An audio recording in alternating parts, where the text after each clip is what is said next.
বিএনপির স্থায়ী কমিটির সদস্য আমির খসরু মাহমুদ চৌধুরী বলেছেন, গণতন্ত্রের জন্য জনগণের ভোটাধিকার ফিরিয়ে আনার জন্যই গত ১৬ বছর আন্দোলন করেছে। বিকেলে গুলশানে চেয়ারপারসনের কার্যালয়ে ন্যাপ ভাসানী, আমজনতার দল ও পিপলস পার্টির সাথে বিএনপির লিয়াজু কমিটির বৈঠক শেষে তিনি একথা বলেন।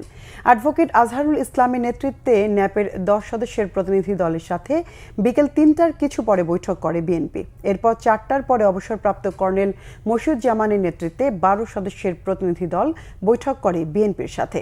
5টার কিছু পরে নাজমা আক্তারের নেতৃত্বে পিপলস পার্টির 8 সদস্যের প্রতিনিধি দল বৈঠকে বসে বিএনপির সাথে।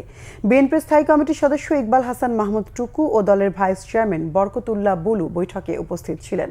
পরে সাংবাদিকদের এক প্রশ্নের জবাবে আমির খসরু মাহমুদ চৌধুরী বলেন, রাজনৈতিক দলগুলোর সাথে বৈঠকে প্রধান উপদেষ্টা নির্বাচন নিয়ে যে প্রতিশ্রুতি বা বক্তব্য দিয়েছেন তার ব্যত্যয় হবে না বলে আশা তাদের।